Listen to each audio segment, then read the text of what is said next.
Hi everyone, I'm Niyati and today we're going to talk about India's favorite investment option, gold. But hold on, we're going to add another precious metal to the discussion because we've been talking about it a lot on our Instagram page and we're getting quite a few questions around it, silver. So let's talk about how you can invest in both these precious metals.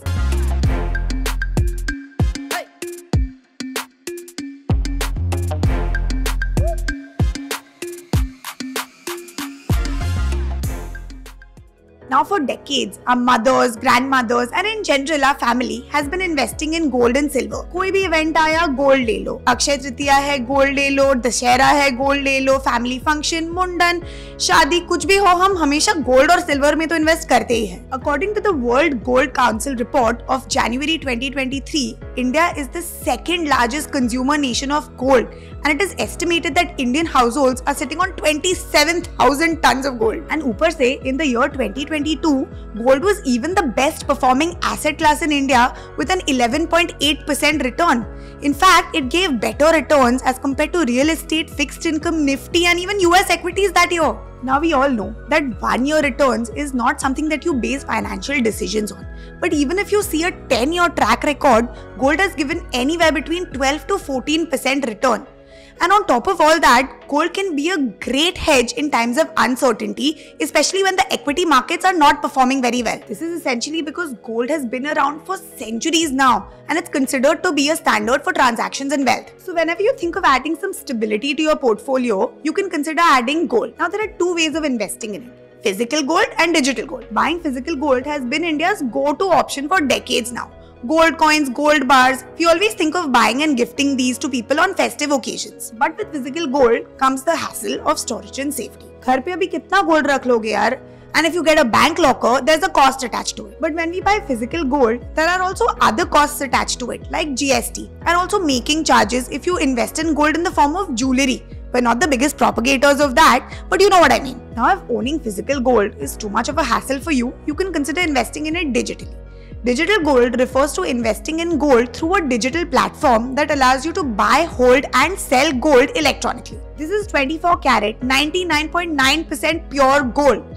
It doesn't come with making and wastage charges, you don't have to worry about its safety and you can buy and sell it easily. In fact, you can even own a fraction of a unit of physical gold without having to worry about buying it and storing it. Now there are many fintech apps that allow you to invest in gold digitally. Some of them are on your screen. Now you can invest with as little as 1 rupee in gold through these apps. And at the time of redemption, either you can get your redemption value as per the price of gold at that point in time, or you can get a physical delivery of gold. Not all platforms allow you to take physical delivery of gold at the time of redemption. But if you do choose that option, remember that there will be GST charges involved. Even though investing in gold digitally has been gaining popularity in the market, some people are still skeptical about mixing their favorite reliable option with new age fintech apps. Another way of investing in gold is through mutual funds. Yes, our favorite mutual funds also allow you to invest in gold. You can do this through exchange traded funds. All you have to do is open a Demat account and you're good to go. Mind you, there aren't any GST or making charges involved, but there may be brokerage charges involved. With this investment option, you don't buy or own the physical gold, but you get the exposure to the performance of gold in the market. Another option in mutual funds is gold fund of funds. Now, fund of funds basically invest in a basket of mutual funds. Then this option may be slightly more expensive and riskier. The reason why they're more expensive is that they pass on the expense ratio of each of the individual funds along with its own charges. But the benefit is that they give a good diversified exposure. Some ETFs and fund of funds are given on your screen. Now, if you like the safety that mutual funds provide and you want to invest in gold digitally through mutual funds, then definitely consider these. Now, coming to our most favorite option of investing in gold digitally, sovereign gold bonds. The government of India has launched SGBs in the year 2015. They're basically a debt instrument linked to the performance of gold. They're even monitored by the Reserve Bank of India, and it gives you an alternate investment option to owning gold. This is our favorite option because it's backed by the government, it doesn't involve any making and GST charges, it gives you an additional return and it can be tax-free. First two are the self-explanatory. But what about the additional return and the tax-free business? Now, whenever you invest in SGBs, you get a fixed return at the rate of 2.5% per annum on your initial amount invested. This 2.5% return is calculated annually, but it is credited to your account semi-annually and this is over and above the capital appreciation that you will receive on your investment in gold. The SGB tenure is 8 years and early redemption is allowed after the 5th year. After the 5th year, it can also be traded on exchanges and can be transferred to any other eligible investor. In the earlier example of investing in gold digitally, you had the option of taking a physical delivery in gold. In SGBs, that option is not available, and what you will get at the time of redemption is the appreciated value of gold at that point in time. And the best part is that if the bond is held to maturity, at maturity, the capital gains are completely exempt from taxation. Amazing, right? Who doesn't love saving some tax? Mind you, interest on the bonds is taxable as per the IT Act.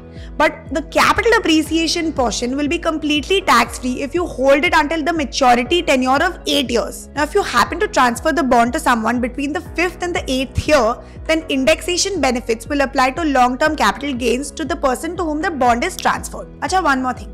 SGBs are not always available. They're released in tranches by the government.